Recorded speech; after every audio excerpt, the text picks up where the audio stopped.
porte se ferme.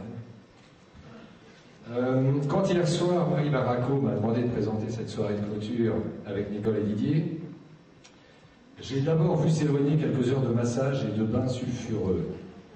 Merci. Mais ce bon vieux principe de réalité m'a vite rappelé que nos animateurs, ayant de plus en plus tendance à venir jouer la comédie, il nous sera peut-être salutaire, à nous comédiens, d'animer quelques talk-shows ou jeux cathodiques. C'est très politique, hein, c'est rien ça.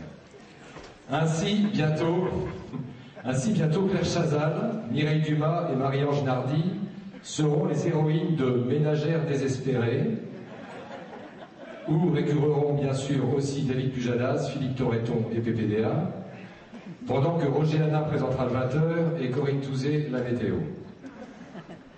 À moins que l'on suive, comme dans d'autres domaines, le modèle américain, et que les comédiens se réfugient dans la politique à l'instar d'Arnold Schwarzenegger, en français Arnaud Nègre Noir. Merci.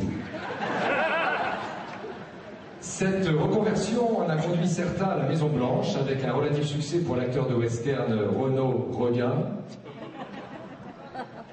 Voilà. Avec moins de réussite pour le clown triste Georges Buisson, qui tente de sauver l'audimat avec des téléréalités exotiques aux titres inspirés comme Bouclier du désert, au prix de lourds dégâts dans le casting anglo-américain et surtout chez les figurants autochtones. Et ça, c'est évident. Mais, nonobstant, ça j'avais pas écrit, mais je suis très inspiré, certains politiques font le chemin inverse, comme le rival malheureux de Georges Buisson, Albert le Trash. Al Gore.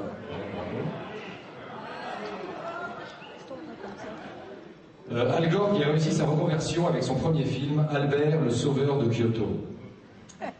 Il me semble donc opportun que les talents réunis ici ce soir dans cette salle préparent dès maintenant la nouvelle sitcom Le Petit Nicolas et la Belle Ségolène. Voici quelques propositions pour nos amis scénaristes à l'issue de notre table ronde. Le Petit Nicolas et la Belle Ségolène à la campagne électorale. Le Petit Nicolas et la Belle Ségolène à la chasse aux éléphants. Le Petit Nicolas et la Belle Ségolène se partagent le gâteau. Et enfin, le Petit Nicolas et la Belle Ségolène recomptent les voix à Don Rémy. Je vous remercie. Ça s'est fait très vite, normalement, hier soir. De plus, cette série, donc la sitcom dont je vous parle, qui sans nul doute aura le succès de Marc et Sophie, sera la preuve de l'indispensabilité et de la nécessaire reconduction de ces rendez-vous des séries TV à Aix-les-Bains. J'appelle donc ces deux géniteurs, Nicole Jamet et Didier Cohen. Cette première édition de... vous a plu. C'est moi, je suis un petit peu émue ce soir. Je n'ai pas préparé. Oh là là là là, je sens que je vais ramer. Bon, en tout cas, j'espère que cette rencontre vous a plu. Personnellement, je l'ai trouvé très intéressant. J'étais heureuse de voir combien le public était nombreux pour venir assister aux rencontres. Je crois que c'était... Ça, c'est terrible. Parce que quand il y a un enfant ou un animal... Est-ce que vous comprenez pourquoi on dit des acteurs que ce sont des cabots?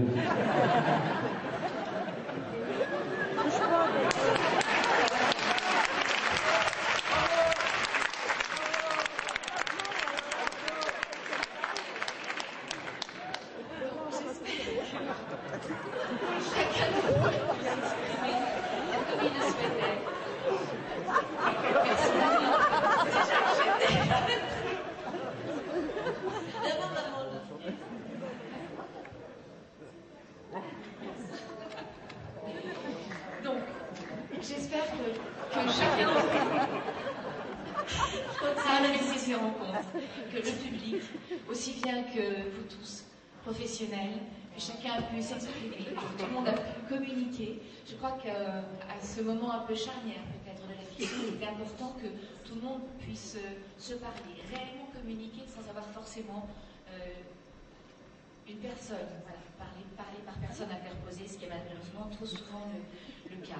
J'espère en tout cas que ces rencontres ont été fructueuses, intéressantes, assez fructueuses et intéressantes pour avoir envie de renouveler cette expérience l'année prochaine, et que le public sera venu assez nombreux, ce que je crois, vu ce que j'ai vu, pour que Scénaristes en série ait une longue vie et qu'il y ait encore et encore et encore de multiples rencontres. En tout cas, merci à vous d'être venus nombreux, merci à vous, tous les professionnels qui étaient là, parce que c'est ça qui était important, que les gens entendent combien ce métier, quelque part, qui semble confortable, est finalement difficile. Ce que représente une série avant de voir le jour, avant qu'on puisse la regarder tranquillement assis dans son fauteuil, combien il y a des affres, des bonheurs, des s'endort, des exceptions. Voilà.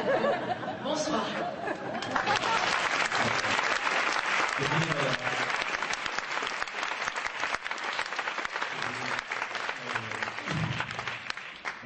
On va faire court. On vous présente le premier film, c'est La vie des animaux. 50 millions d'amis. On va passer assez rapidement aux images parce qu'on a un programme très très chargé ce soir. Oui. Donc simplement juste 2 mots pour dire que la façon dont nous avons vécu nous ces 2 journées, on a eu l'impression de courir tout le temps. J'espère que vous avez un peu moins couru que nous, que nos tables rondes où vous étiez toujours très très nombreux vous ont intéressés, passionnés. Et voilà, on est un petit peu sonnés nous-mêmes ce soir par toute cette activité. Et on espère vraiment pouvoir reconduire cet événement à Aix l'année prochaine. Voilà.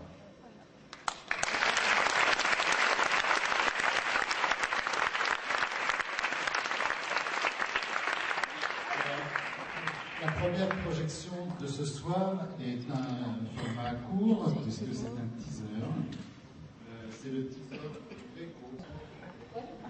J'entends un brouhaha. C'est Maya qui fait son numéro. En tout cas, franchement, il fallait vraiment savoir que c'était la première édition de cette rencontre, parce que je trouve que tout était remarquablement organisé.